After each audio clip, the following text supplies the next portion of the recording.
Assalamu alaikum students, my name is Mohammad Awais Sadiq and I am here to teach you first year mathematics. Students, last lecture में हमने exercise 3.2 complete कर ली थी और आज के lecture में जो हमारा नेक्स्ट टॉपिक है डिटर्मिनेंट्स का, उसको स्टार्ट करेंगे। तो आइए चलते हैं व्हाइट बोर्ड की तरफ। आज हम हमारा नेक्स्ट टॉपिक है डिटर्मिनेंट्स का, उसको स्टार्ट करेंगे। अभी तक हमने जितने भी डिटर्मिनेंट्स फाइंड किए हैं वो स्क्वायर मैट्रिसेस ऑफ ऑर्डर 2 के फाइंड किए हैं, लेकिन यहाँ पे हम स्क्वायर मैट्रिसेस ऑफ ऑर्डर 3 या ग्रेटर देन 3 के लिए डिटर्मिनेंट्स को फाइंड करना सीखेंगे। तो सबसे पहले यहाँ पे देखा जा सकता है कि मैट्रिक्स ए हमारे पास है जिसका ऑर्डर है 4, तो उसके डिटर्मिनेंट को भी हम इस तरह वर्टिकल लाइंस की हेल्प से रिप्रेजेंट करते हैं। ये मेथड फाइंड करने के लिए कि डिटर्मिनेंट कैसे निकालते हैं, उससे पहले जरूरी है कुछ डेफिनेशंस को डिस्कस किया जाए, जिसमें जो पहली डेफिनेशन है हमारे पास वो है माइनर ऑफ एन एलिमेंट की। तो माइनर ऑफ एन एलिमेंट है, let us consider a square matrix A of order 3, then the minor of an element Aij denoted by capital M ij is the determinant of the 3 minus 1 into 3 minus 1 matrix formed by deleting the ith row and the jth column of A। अब इसमें यह लिखा हुआ है कि अगर एक matrix है A, इसका ऑर्डर क्या है 3/3। अब हमें किसी भी एलिमेंट का अगर माइनर फाइंड करना है तो उसके अगेंस्ट हमारे पास जो रो है और जो कॉलम है उसको पहले डिलीट करेंगे, उसके बाद जो मैट्रिक्स हमारे पास बनेगी उसका डिटरमिनेंट ले लेंगे। तो यहाँ पे देखा जा सकता है कि अगर माइनर हमें फाइंड करना है A12 का, तो A12 के अगेंस्ट हमारी जो रो है, ये वाली हमारी रो है एंड ये कॉलम है, इसको डिलीट कर देंगे और उसके बाद हमारे पास जो मैट्रिक्स बन जाएगी वो ये वाली बन जाएगी A21, A23, A31, A33। तो उसका डिटरमिनेंट हमारे पास क्या कहलाएगा, माइनर कहलाएगा ऑफ एलिमेंट A12। तो ये हमारे पास माइनर है M12 जो कि है determinant of A21, A23, A31, A33। अब यहाँ पे देखा जा सकता है, अब M12 फाइंड करने के लिए which is the minor of A12 के अगेंस्ट जो हमारे पास रो थी उसको डिलीट कर देंगे और वही जो कॉलम है A12 के अगेंस्ट उसको भी डिलीट कर देंगे। तो बाकी जो एलिमेंट हमारे पास बचेंगे A21 है, A23 है, A31 है एंड A33 है। तो इसका एक मैट्रिक्स बनाएंगे और उस मैट्रिक्स का जो डिटरमिनेंट लेंगे तो वो क्या कहलाएगा, माइनर ऑफ दैट एलिमेंट कहलाएगा। नेक्स्ट हमारे पास है cofactor of an element. Cofactor of an element find करने का तरीका ये है, जिस तरह हमने अब एक एलिमेंट है उसको कोफैक्टर फाइंड करना है। सबसे पहले क्या लिखेंगे, -1 raise to the power i plus j। यहाँ पे अगर लेट्स से 1 2 है तो यहाँ पे क्या आ जाएगा 1 + 2 into minor of that element. इस तरह यहाँ पे अगर हमें कोफैक्टर फाइंड करना है स्मॉल a12 का तो क्या आएगा, -1 raise to the power 1 + 2 into M12। तो ये आ जाएगा -1 रेज़ टू द पावर 3 और M12 माइनर ऑफ A12 हमारे पास क्या है, determinant of A21, A23, A31 and A33 is equal to -1 raise to the power 3 हमारे पास अगेन -1 होता है। तो ये क्या आ जाएगा, minus into determinant of A21, A23, A31, A33। तो ये था हमारे पास cofactor of an element. Next है determinant of a square matrix of order n greater than and equal to 3। अगर हमारे पास लेट्स से ये जनरल मैट्रिक्स है जिसका ऑर्डर है n/n, तो इसका determinant sum of the products of each element of row और कॉलम एंड इट्स कोफैक्टर होगा। इसका क्या मतलब कि हमने कोई भी एक रो या फिर एक कॉलम चूज कर लेनी है और उसके जितने एलिमेंट्स हैं उन एलिमेंट्स को कोफैक्टर से मल्टीप्लाई करके सबको ऐड कर देना है। ये जो डिटरमिनेंट हमारे पास लिखा हुआ है इसमें ये वाली रो कंसीडर की गई है। अब जिस तरह यहाँ पे AI1 है multiply by cofactor of AI1 which is capital AI1। इसी तरह नेक्स्ट एलिमेंट क्या है, AI2 को उसके कोफैक्टर से मल्टीप्लाई किया गया है, प्लस AI3 को उसके कोफैक्टर से मल्टीप्लाई किया एंड सो ऑन। यहाँ तक ये पूरी रो कंसिडर की गई है और इस रो के जो भी एलिमेंट्स हैं उनको कोफैक्टर से मल्टीप्लाई करके सबको ऐड किया गया है। तो ये हमारे पास इस पूरी मैट्रिक्स का डिटर्मिनेंट आ जाएगा। इसी तरह रो की जगह कॉलम को भी चूज किया जा सकता है। जिस तरह यहाँ पे जो कॉलम चूज की गई है वो ये वाली कॉलम चूज की गई है। सबसे पहले क्या है, A1j into capital A1j which is a cofactor of A1j। इसी तरह A2j into capital A2j and so on. इस तरह हमारे पास उस पूरी मैट्रिक्स का डिटर्मिनेंट आ जाएगा। अगर यहाँ पे i को 1 के इक्वल कर दें, जो ये पहली वाली इक्वेशन है, तो इसमें हमारे पास A11 ये एलिमेंट है और ये उसका कोफैक्टर है। देन क्या है, एलिमेंट है A12 और उसका कोफैक्टर है।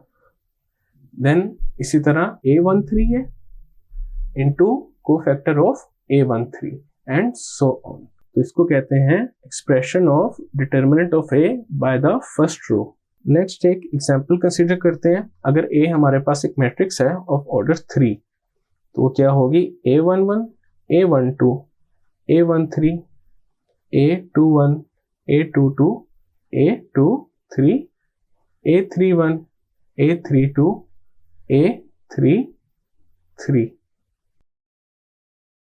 अब इसका क्या फाइंड करना है, डिटर्मिनेंट फाइंड करना है। तो सबसे पहले तो इसको ऐसे लिखेंगे, determinant of A is equal to, इस तरह वर्टिकल लाइन से रिप्रेजेंट करेंगे, A11, A12, A13, A21, A22, A23, A31, A32, A33। अब इसका डिटर्मिनेंट फाइंड करने के लिए यहाँ पे मैं किसी भी एक रो या फिर एक कॉलम को चूज कर लेता हूँ, फिर उसके अगेंस्ट एक्सपेंशन करते हैं। तो यहाँ पे डिटर्मिनेंट फाइंड करने के लिए ये वाली जो फर्स्ट रो है इसको चूज कर लेते हैं। तो इसमें क्या होगा, सबसे पहले A11 multiply by its cofactor capital A11 plus A12 multiply by its cofactor capital A12 plus A13 multiply by its cofactor which is capital A13। तो ये आ जाएगा हमारे पास matrix A which is of order 3x3 का determinant. इसी तरह किसी कॉलम को भी चूज करके उसके अगेंस्ट जो एलिमेंट्स हैं उनकी हेल्प से भी डिटरमिनेंट फाइंड किया जा सकता है। लेट्स से ये वाला कॉलम चूज करते हैं सबसे पहले। तो इसमें क्या होगा, पहले A13 multiply by its cofactor capital A13 plus A23 multiply by its cofactor capital A23 plus A33 multiply by its cofactor which is capital A33। और इसके अलावा लेट्स से अगर हम ये वाली रो चूज कर लेते हैं, तो तीसरी रो है, तो इसमें क्या हो जाएगा, A31 multiply by capital A31, A32 multiply by capital A32 जो कि कोफैक्टर है A32 का, and then A33 capital A33। तो ये तीनों ही हमारे पास क्या है, डिटर्मिनेंट ऑफ A है। इसमें कोई भी एक चूज किया जा सकता है, या इसके अलावा अगर कोई और रो या कोई और कॉलम भी चूज की जाए उससे भी हम डिटर्मिनेंट फाइंड कर सकते हैं। अब ये वाली इक्वेशन को चूज करते हैं, तो ये हमारे पास किसके इक्वल आएगी, A11।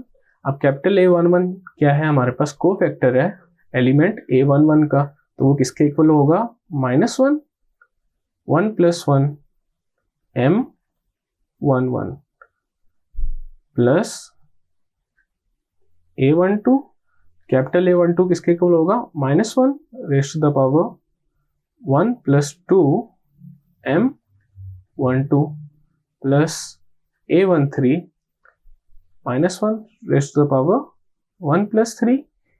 कैपिटल A13 की जगह क्या आ जाएगा, ये पूरी टर्म हमारे पास आ गई। अब इसको मजीद आगे एवेल्युएट करते हैं।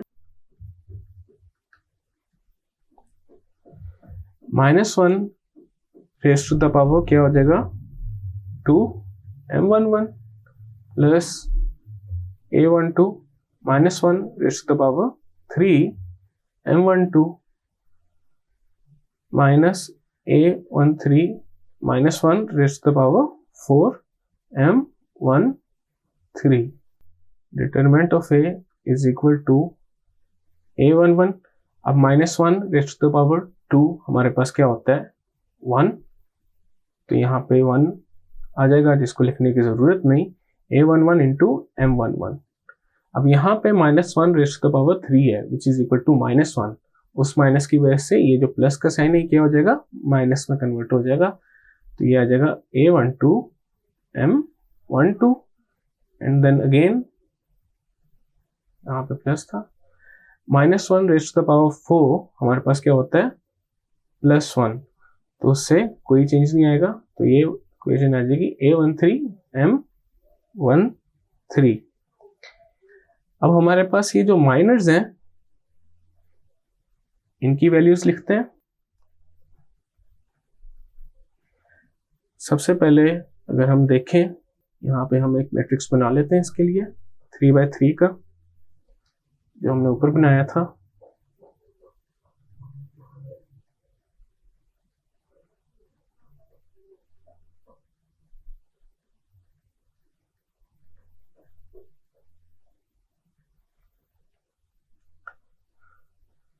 अब m11 अगर हमने फाइंड करना है, m11 किसका माइनर है a11 का, तो a11 के अगेंस्ट जो हमारे पास रो है वो कैंसिल आउट हो जाएगी और जो कॉलम है वो कैंसिल आउट हो जाएगी और जो मैट्रिक्स हमारे पास बचेगा उसका डिटरमिनेंट क्या होगा m11 होगा. तो m11 आ जाएगा a22 a23 a32 a33 minus a12. अब m12 किसका माइनर है a12 का, तो a12 के अगेंस्ट जो रो होगी हमारे पास जो कि ये वाली है और जो कॉलम है जो कि ये वाला है ये कैंसिल आउट हो जाएंगे और जो बाकी टर्म्स हैं इनका डिटरमिनेंट क्या होगा m12. तो यहाँ पे आ जाएगा determinant of a21 a23 a31 a33 plus a13. अब अगेन m13 किसका माइनर है a13 का, a13 के अगेंस्ट जो रो है ये वाली रो है हमारे पास और जो कॉलम है वो कैंसिल आउट हो जाएंगे और जो टर्म्स बचेंगी हमारे पास एक ये टर्म बचेगी ये बचेगी ये इनका क्या डिटरमिनेंट हमारे पास m13 होगा. तो यहाँ पे आ जाएगा a21 a22 a31 a32. अब हम सॉल्व करते हैं इसको. डिटरमिनेंट ऑफ a क्या हो जाएगा a11. अब ये हमारे पास एक 2/2 मैट्रिक्स है जिसका डिटरमिनेंट है, तो उसमें क्या होता है जो फर्स्ट डायगोनल है उसको मल्टीप्लाई करते हैं, तो ये हो जाएगा a22 इंटू a33 माइनस जो सेकेंड डायगोनल है उसकी एंट्रीज को मल्टीप्लाई कर देते हैं, तो ये हो जाएगा a23 into a32 minus a12. Again यहाँ पे जो फर्स्ट डायगोनल है उसको मल्टीप्लाई करेंगे a21 a33 माइनस जो सेकेंड डायगोनल है उसकी एंट्रीज को मल्टीप्लाई कर देंगे a23 a31 plus a13 into जो फर्स्ट डायगोनल है उसकी एंट्रीज को मल्टीप्लाई करेंगे a21 a32 माइनस जो सेकेंड डायगोनल है उसकी एंट्रीज को मल्टीप्लाई कर देंगे a22 a31. इसको थोड़ा ओपन कर लेंगे तो डिटरमिनेंट ऑफ a हमारे पास हो जाएगा a11 a22 a33 minus a11 a23 a32 minus a12 a21 a33 plus a12 a23 a31 plus a13 a21 a32 minus A13 A22 A31। Next इसको थोड़ा सा रीअरेंज करके लिखते हैं।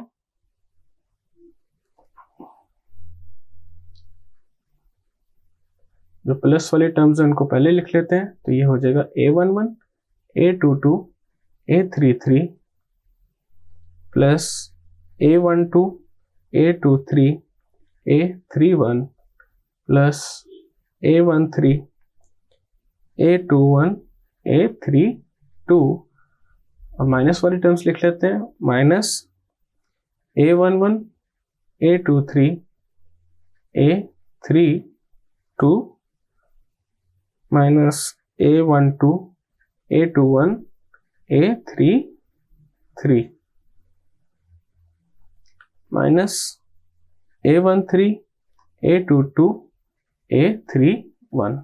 अब यहाँ पे देखा जा सकता है सेकंड स्क्रिप्ट्स हैं पॉजिटिव टर्म्स की। अब पॉजिटिव टर्म्स कौन सी हमारे पास, ये वाली है, ये वाली है और ये वाली है।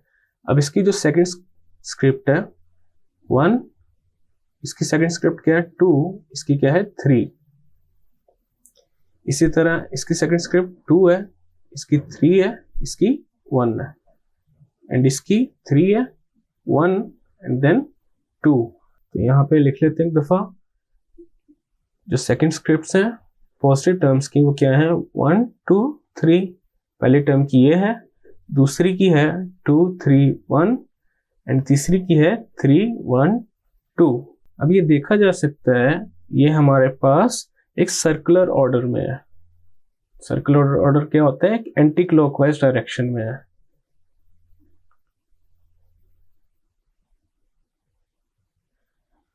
जिस तरह 1 2 3 2 3 1 एंड 3 1 2। तो जब हमारे पास इस तरह ये सर्कुलर डायरेक्शन या फिर एंटी क्लॉकवाइज डायरेक्शन में हो तो साइन साथ प्लस का आता है। इसी तरह जो नेगेटिव टर्म्स हैं उनकी स्क्रिप्ट को देखा जा सकता है। जो सेकंड स्क्रिप्ट्स हैं इसकी क्या है 1 3 2, इसकी है 2 1 3 एंड इसकी है 3 2 1। अब ये हमारे पास क्लॉकवाइज डायरेक्शन में है।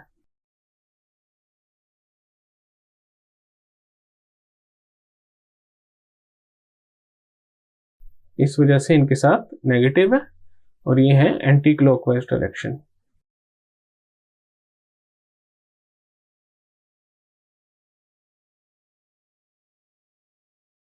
यहाँ पे 1 3 2 है। अब ये ऑपोजिट डायरेक्शन में जा रहा है, 1 है फिर 3 है फिर 2 है। इसी तरह 2 1 3 है, ये भी ऑपोजिट है। 3 2 1 है, दिस इज ऑल्सो ऑपोजिट। तो ये था हमारे पास डिटरमिनेंट फाइंड करने का तरीका। नेक्स्ट इसकी एग्जाम्पल करते हैं। एग्जाम्पल है हमारे पास एवेलुएट द डिटरमिनेंट ऑफ ए। ए हमारे पास क्या है, एक 3x3 मैट्रिक्स है। तो सबसे पहले ए को इस तरह वर्टिकल लाइंस में लिखते हैं, तो मैट्रिक्स को भी वर्टिकल लाइंस में लिखेंगे। तो ये आ जाएगा 1 -2 3 -2 3 1 4 -3 2। अब डिटरमिनेंट फाइंड करने का तरीका क्या है कि सबसे पहले कोई भी एक रो या फिर कॉलम जिसके अगेंस्ट आप एक्सपेंशन करना चाहते हैं उसको चूज कर लिया जाए। तो यहाँ पे मैं ये वाली जो फर्स्ट रो है इसको चूज करता हूँ और इसके अगेंस्ट ही एक्सपेंशन करेंगे। डिटरमिनेंट हमारे पास किसके इक्वल होता है, एलिमेंट जो कि है 1 मल्टीप्लाई बाय इट्स कोफैक्टर। तो ये A11 है तो इसका cofactor capital A11 plus element आ गया -2 मल्टीप्लाई बाय इसका cofactor which is capital A12 plus 3 multiply by its cofactor A13। अब यहाँ पे 1 आ गया, A11 की जगह क्या आ सकता है -1 raise to the power 1 + 1 M11। अब यहाँ पे प्लस -2 -1 A12 की जगह क्या आ गया -1 raise to the power 1 + 2 M12 plus 3 A13 की जगह आ गया -1 raise to the power 1 + 3 M13। अब यहाँ पे आ जाएगा 1 × -1 रेज टू द पावर 1 + 1 है which is 2, -1 raise to the power 2 is 1, तो उसको यहाँ लिखने की जरूरत नहीं। और m11 की जगह हमारे पास क्या आ जाएगा, m11 किसका माइनर है, इस 1 का। इस 1 के अगेंस्ट जो रोज एंड कॉलम है वो हमारे पास कैंसिल आउट हो जाएंगे, तो जो बाकी टर्म्स बचेगी उनका डिटर्मिनेंट, तो ये आ जाएगा 3 1 -3 2। अब यहाँ पे -1 raise to the power 1 + 2 which is 3, -1 raise to the power 3, और -1 की अगर पावर 3 हो तो क्या होता है, अगेन -1 आ जाता है, जिसकी वजह से यहाँ पे क्या आ जाएगा, माइनस आ जाएगा, और यहाँ पे -2 है। और m12 हमारे पास किसका माइनर है, -2 का, और इसके अगेंस्ट जो रो है और कॉलम वो कैंसिल आउट हो जाएगी, तो बाकी जो बचेगा वो होगा -2 1 4 एंड 2 का डिटर्मिनेंट, तो ये आ जाएगा -2 1 4 एंड 2 का डिटर्मिनेंट। नेक्स्ट क्या आ जाएगा, +3 -1 रेज टू द पावर 4 हमारे पास क्या होता है 1, उसको लिखने की जरूरत नहीं। और m13 हमारे पास किसका माइनर है, m13 हमारे पास माइनर है 3 का, तो इसके अगेंस्ट जो रो है एंड जो कॉलम है उसको इग्नोर करेंगे, और बाकी हमारे पास जो टर्म्स बचेंगी उनका डिटरमिनेंट आ जाएगा, जो कि है -2 3 4 -3।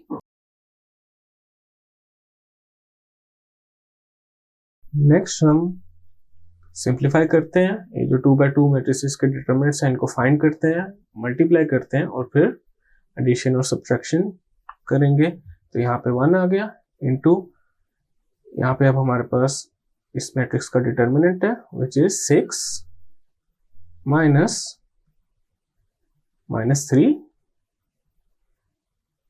माइनस इंटू माइनस +2 इंटू इसका क्या डिटरमिनेंट आ जाएगा, -4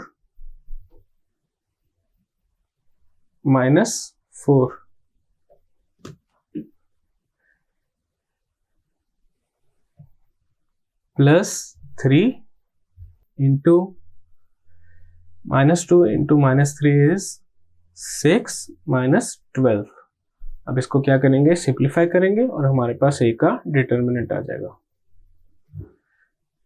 तो ये आ गया 6 + 3 is 9, 9 into 1 is 9, -4 is -8, -8 into 2 is -16, 6 - 12 is -6, -6 into 3 is -18, और इसको जो सॉल्व करेंगे तो ये आ जाएगा -25। ये आ गया हमारे पास a का डिटरमिनेंट। अब यहाँ पे इतना लंबा प्रोसीजर करने की ज़रूरत नहीं है, ये जो यहाँ पे कोफैक्टर्स और माइनर्स वाली स्टेटमेंट्स हैं इनको बगैर लिखे हम डायरेक्टली ये वाली इक्वेशन लिख सकते हैं। ये ज़्यादा अगर प्रैक्टिस की जाएगी तो ज़्यादा बेहतरी से इसको किया जा सकता है, डायरेक्टली किया जा सकता है। स्टूडेंट्स, आज के लेक्चर में हमने डिटर्मिनेंट्स का टॉपिक स्टार्ट किया, जिसमें हमने सीखा कि अगर हमारे पास एक स्क्वायर मैट्रिक्स हो जिसका ऑर्डर 3 या 3 से ग्रेटर हो, हम उसका डिटर्मिनेंट कैसे फाइंड करते हैं। और इसके अलावा हमने ये सीखा कि किसी भी एलिमेंट का माइनर एंड कोफैक्टर कैसे फाइंड किया जाता है। ये माइनर एंड कोफैक्टर हमारे पास डिटर्मिनेंट फाइंड करने के लिए यूज़ होते हैं, और फिर हमने एक एग्जाम्पल भी की जिसमें हमने डिटर्मिनेंट फाइंड किया। मैं उम्मीद करता हूँ आपको आज का लेक्चर समझ आया होगा। मिलते हैं फिर नेक्स्ट लेक्चर में।